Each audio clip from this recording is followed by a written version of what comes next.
खबरें विस्तार से आपको दिखाएंगे, जिसमें नीट पेपर लीक की बात करेंगे। इस जांच में एक बड़ा खुलासा आप तक पहुंचाने जा रहे हैं, जिसमें सोर्सेस के हवाले से जानकारी मिल रही है कि जैसे ही परीक्षा की तारीखों का ऐलान होता, वैसे ही आरोपियों ने छात्रों को लुभाने के लिए व्हाट्सएप ग्रुप बनाना शुरू कर दिए। ग्रुप बनाकर आरोपी उन्हें पेपर पास करवाने का आश्वासन देते थे। आरोपियों ने बताया है कि वो 4 तरह से छात्रों की मदद का आश्वासन उन्हें देते थे। पहला पेपर लीक करके दूसरा पेपर में डमी परीक्षार्थी बैठाकर तीसरा परीक्षा का सेंटर उनके हिसाब से दिलवाने का भरोसा दिया जाता था और चौथा कमिटमेंट होता था परीक्षा के बाद दोबारा से उस छात्र की उत्तर पत्रिका लेकर सही जवाब लिखकर दोबारा से जमा करवाने का भरोसा।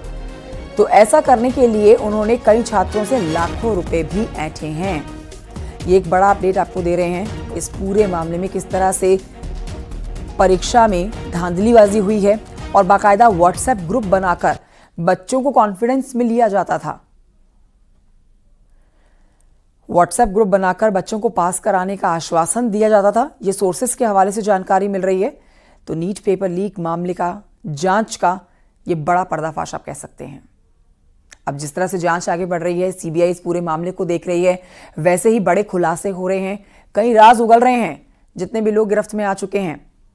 हालांकि अभी भी मुख्य मास्टरमाइंड जो आप कह सकते हैं, जो आरोपी है नीट पेपर लीक का, वो फरार है।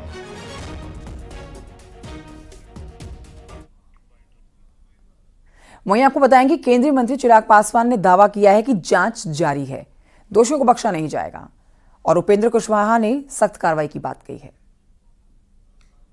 जांच पूरी तरीके से चल रही है और जो भी दोषी होगा, सरकार कतई नहीं भाग रही। हम लोग के पास छुपाने के लिए कुछ नहीं है। हम लोग खुद चिंतित हैं। मेरे प्रधानमंत्री ने सबसे पहले, संभवतः ये बातें इस तरीके से सामने भी नहीं आई थी, तब से उनकी चिंता है। सारे स्टेक होल्डर्स से बात चल रही है, भले वो पेपर लीक का मामला हो या फिर जिस तरीके से ग्रेस मार्क्स देकर कई छात्रों की चिंताएं बढ़ी हैं। इन तमाम विषयों को ध्यान में रखा जा रहा है। जांच एजेंसी भी अपने स्तर पर इन्वेस्टिगेशन कर रही है। जो भी दोषी होगा, भविष्य में ऐसी घटना ना घटे, इस बात को सरकार सुनिश्चित करेगी। जानने के लिए आप लोगों को कुछ बचा हुआ है? नीट के मामले में जो धांधली हुई है, किससे तार जुड़ा हुआ है, कोई कौन लोग नहीं जानता है। ये तो तेजस्वी परिवार से जुड़ा हुआ है, उनके सहायक का मामला आया है। आप जो भी बच्चे से खिलवाड़ कर रहा है, बच्चे के भविष्य उस छोड़े नहीं जाएंगे। और जो आप बोल रहे हैं कि संजीव मुखिया की पत्नी हमारे नेता के सर्वमान्य नेता से, तब हमारे सर्वमान्य नेता माननीय मुख्यमंत्री जी पूरे बिहार के नेता हैं, तो जन सुनवाई करते रहते हैं, जनता की समस्या सुनते रहते हैं। तो उस बीच में कोई आया होगा, फोटो खिंचवा लिया होगा मैंने जन सुनवाई करने में। तो इसके लिए कि कोई जो तार है, जो जांच चल रही है, सरकार संवेदनशील है, कोई भी लोग होगा उसको बख्शा नहीं जाएगा। तो देखिए, नीट मामले पर समाजवादी पार्टी अध्यक्ष अखिलेश यादव ने सरकार को घेरा है। तो वहीं शिवसेना के सांसद श्रीकांत शिंदे ने भी दोषियों पर सख्त कार्रवाई का भरोसा जताया है। नीट का विषय लेकर जो है सरकार बहुत ही सीरियस है। इसके ऊपर जो भी दोषी होगा उसके ऊपर कड़ी से कड़ी कार्रवाई जो है होगी, किसको भी जो है बख्शा नहीं जाएगा। ये सरकार की नीति है। नीट ये कोई नई चीज नहीं है, बीजेपी की पुरानी ये तरीका है। अगर आप पुराना उठा करके इतिहास उठाओगे, आप बीजेपी अपने लोगों को खुश करने के लिए पेपर लीक कराते हैं। और यूपी में ये बड़ा मुद्दा था और अब देखिए दिल्ली तक पहुंच गया ये बात। तो ये कितने करोड़ों परिवार के साथ धोखा किया इन्होंने। और आपको बताते हैं कि कांग्रेस की नेता प्रियंका गांधी ने भी नीट मामले में सरकार को घेरा है। उन्होंने सोशल मीडिया प्लेटफॉर्म एक्स पर पोस्ट किया है और लिखा है कि संविधान हमारे देश में जनता के अधिकारों को सुरक्षा कवच देता है। 10 सालों में बीजेपी सरकार ने इस रक्षा कवच को कई तरीकों से नुकसान पहुंचाने की कोशिश की है। जनता के अधिकारों पर हमले किए जा रहे हैं। आज भी हमारे युवा जितने भी साथी हैं, ये परीक्षाओं में पारदर्शिता को लेकर कई दिनों से विरोध प्रदर्शन कर रहे हैं, लेकिन सरकार उनकी मांगों को नहीं सुन रही है। इस दौरान और इस दौर में संविधान की किताब ही हमारी ताकत है। संविधान ही जनता के अधिकारों की आवाज है। संविधान के मूल्यों पर चलकर सड़क से संसद तक जनता की आवाज को बुलंद करना है।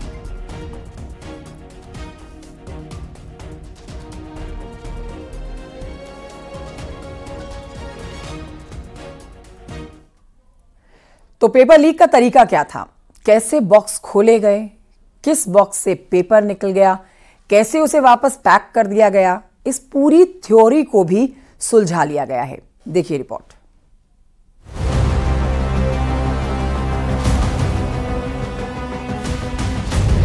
नीट पेपर लीक कांड में जांच टीम को मिला सबसे बड़ा सबूत।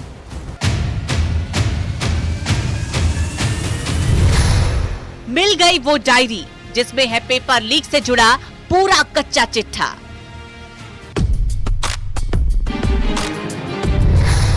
सामने आई नीट की कलंक कथा के किरदारों की पूरी कुंडली। नीट पेपर लीक कांड की जांच कर रही बिहार आर्थिक अपराध इकाई को हर दिन गुनहगारों से जुड़े एक से बढ़कर एक सबूत मिलते जा रहे हैं। जांच टीम ईओ के मुताबिक झारखंड के देवघर से गिरफ्तार आरोपी झुन्नू सिंह के घर की तलाशी के दौरान एक ऐसा सबूत हाथ लगा है जिसमें आरोपियों के गुनहगारों की एक एक लाइन साफ साफ लिखी है। जी हाँ, सबूत है ये डायरी। झुन्नू के यहाँ मिली इस डायरी के ज्यों जो पन्ने पलटे जा रहे हैं उसमें हैरान करने वाले कारनामे सामने आ रहे हैं। दरअसल इस डायरी में हैंड राइटिंग बेहद खराब है, इससे जांच टीम को पढ़ने में काफी दिक्कतें आ रही। लेकिन जांच टीम के सदस्यों ने जो अभी तक पढ़ पाया है इसमें आरोपी चिंटू समेत कईयों का लेखा जोखा है।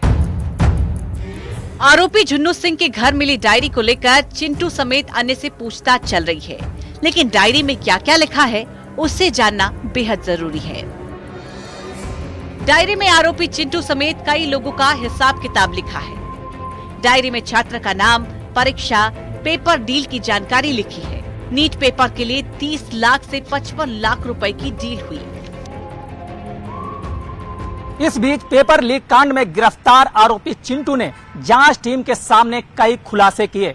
उसने जांच टीम के सदस्यों को बताया कि कैसे पेपर लीक हुआ, कितने में इसकी डील हुई।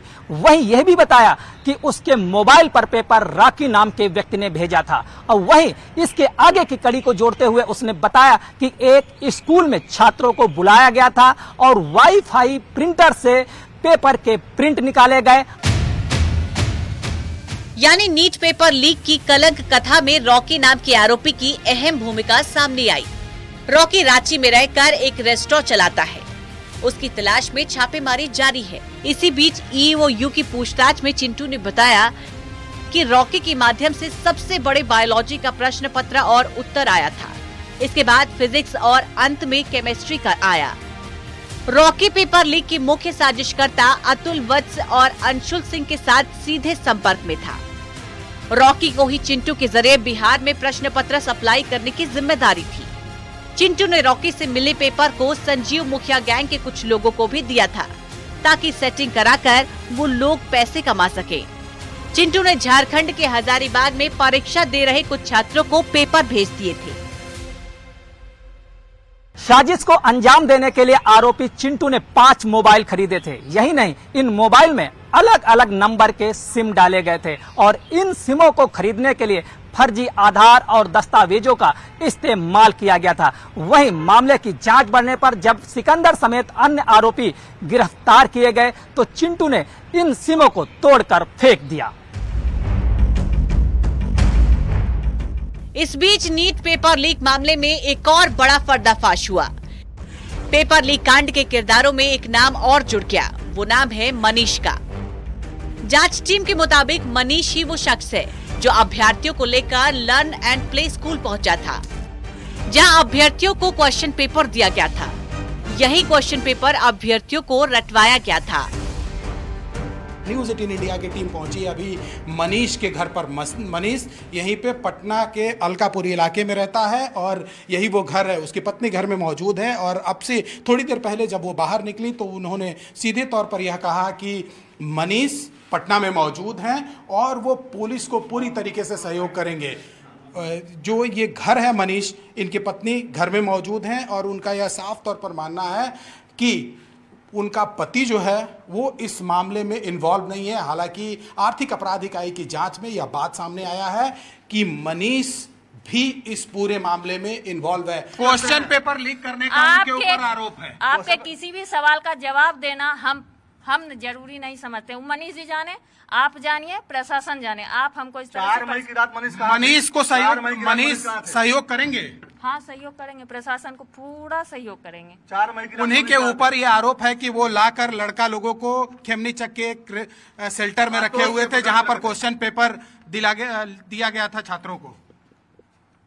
हमको क्या पता, आरोप जो लगाया उससे पूछिए, उससे प्रूफ मांगिए। नीट पेपर लीक मामले में आरोपी जितने संगीन है, उतनी ही तत्परता से बिहार की आर्थिक अपराध इकाई की टीम जांच भी कर रही है। इस मामले में हर दिन नए पर्दाफाश हो रहे हैं, हर दिन एक नई किरदार की भूमिका भी सामने आ रही है।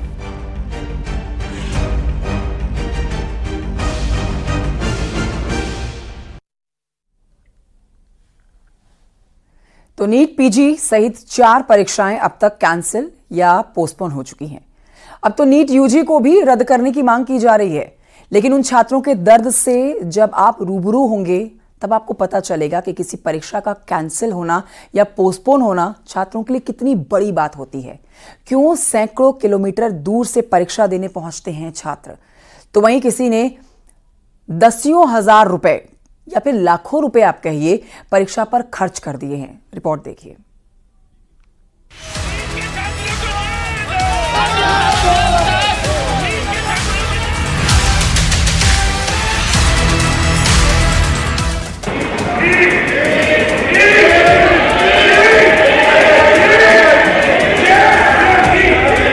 कभी इस कॉलेज, कभी उस कॉलेज।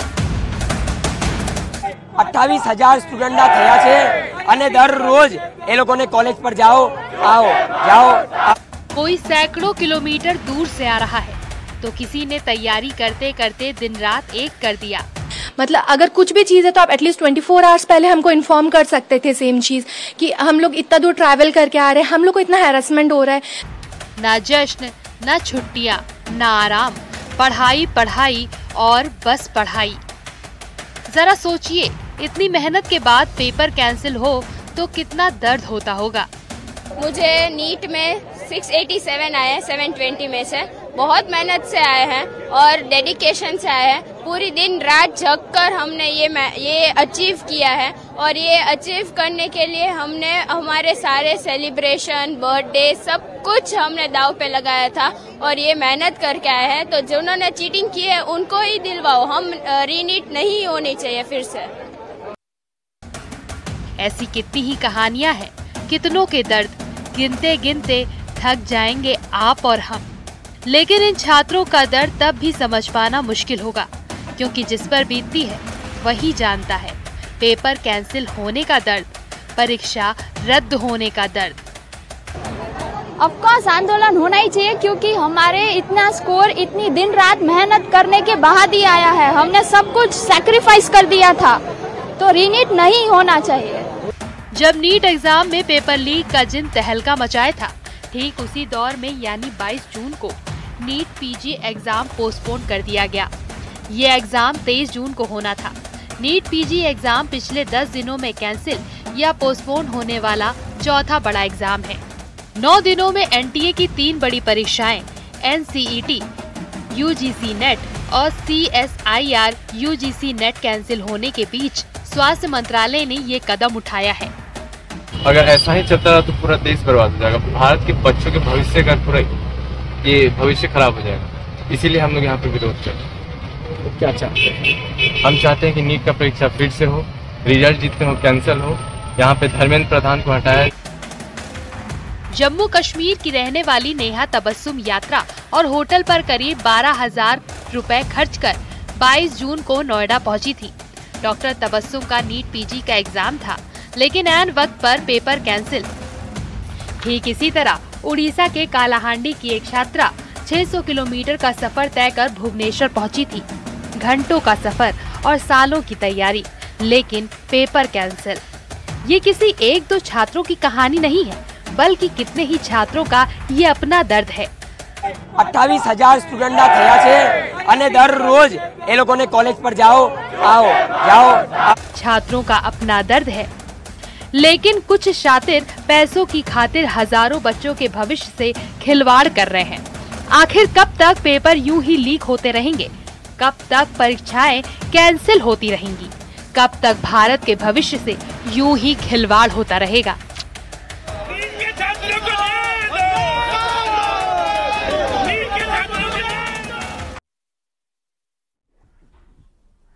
और आइए आगे बढ़ते आपको बताते हैं, रिलायंस फाउंडेशन की चेयरपर्सन नीता अंबानी सोमवार को वाराणसी पहुंची, जहां उन्होंने सबसे पहले काशी विश्वनाथ मंदिर पहुंचकर दर्शन पूजन किए। उन्होंने अनंत अंबानी और राधिका मर्चेंट की शादी का कार्ड भी भगवान को भेंट किया है। उनकी शादी के लिए मंगल कामना की है। जिसके बाद नीता अंबानी गंगा आरती में शामिल हुई हैं। दर्शन पूजन के बाद नीता अंबानी ने कहा है कि मैं भगवान शिव को बेटे की शादी के लिए न्योता देने आई हूँ। आपको बता देते हैं कि अनंत और राधिका की शादी 12 जुलाई को होनी है। गंगा आरती के बाद नीता अंबानी गुदौलिया स्थित काशी चाट भंडार पहुंची और जलपान किया। काशी विश्वनाथ धाम के लिए 1,51,00,000 और अन्नपूर्णा मंदिर के लिए 1 करोड़ रुपए दान दिए गए हैं।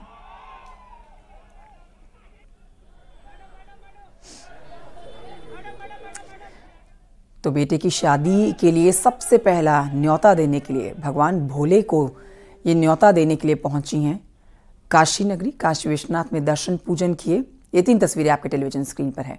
काशी में दर्शन पूजन के दौरान की तस्वीरें आपके सामने। शाम को गंगा आरती में शामिल हुई और देखिए चाट भंडार में जलपान भी किया है।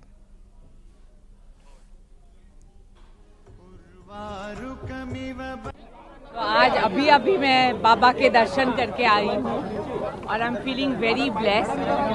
जैसे आपको मालूम है, हमारे हिंदू धर्म में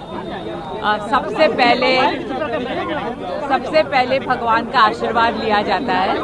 तो आज मैंने मेरे बच्चे अनंत और राधिका का निमंत्रण पत्र लेकर आई हूँ बाबा के चरणों में अर्पित करने के लिए।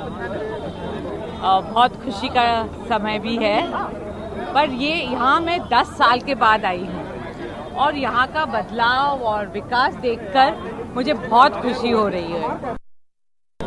बहुत खुशी का समय भी है, पर ये यहाँ मैं 10 साल के बाद आई हूँ और यहाँ का बदलाव और विकास देखकर मुझे बहुत खुशी हो रही है। ये कॉरिडोर जो काशी विश्वनाथ कॉरिडोर है, नमो घाट है और जो सोलर एनर्जी है यहाँ और स्वच्छता,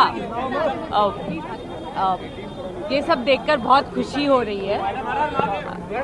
हर हर महादेव। लास्ट टाइम आप आई थी, अपने बर्थडे पर आई थी, उसके बाद आपने बदलाव का जिक्र किया, लेकिन काशी के लोग भी चाहते हैं कि बनारस को ऐसी कोई निशानी रिलायंस इंडस्ट्री दे के जाए ताकि सालों तक लोग उसको याद कर सकें। हाँ, तो यहाँ तो मेरा बहुत, काशी विश्वनाथ मंदिर में तो मैं दर्शन करने आई थी 10 साल पहले, बट मेरा कारीगरों के साथ बहुत सालों से रिश्ता है। मैं अभी इसके बाद गंगा माँ की आरती के बाद वहीं जा रही हूँ सब कारीगरों से मिलने। रिलायंस फाउंडेशन और स्वदेश के मीडियम से हम उन्हें लाइवलीहुड, रिस्पेक्ट और ग्लोबल रिकग्निशन देना चाहते हैं। हाँ, ज़रूर से मेरे बच्चे अनंत और राधिका के साथ मैं ज़रूर से आऊँगी यहाँ, एक बार शादी हो जाए उसके बाद। और बस मुझे तो ये माँ गंगा और भोलेनाथ बाबा अपने बच्चों पर और सभी भारतीयों पर उनका आशीर्वाद सदा रहे। और हर हर महादेव। मैं 10 साल पहले आई थी और अभी यहाँ मेरा सौभाग्य है कि मैं यहाँ गंगा आरती के टाइम आई हूँ और इतना अच्छा लग रहा है, इतनी शांति लग रही है मन में, बहुत ही सुंदर। दर्शन भी किए मैम आज बाबा विश्वनाथ के। मैम, आप इन्विटेशन एक तरीके से लेके आई, यहाँ पर जो माहौल होता है, पीएम मोदी और सब लोग आते हैं, अलग ही एंथुसियाज्म रहता है। क्या अनुभव हुआ आपको, अंदर से क्या फील है मैम, क्या कहना चाहिए? बस ये इतनी शक्ति है यहाँ और जो डिविनिटी में एक्सपीरियंस होता है, that only 1 person can experience. Thank you.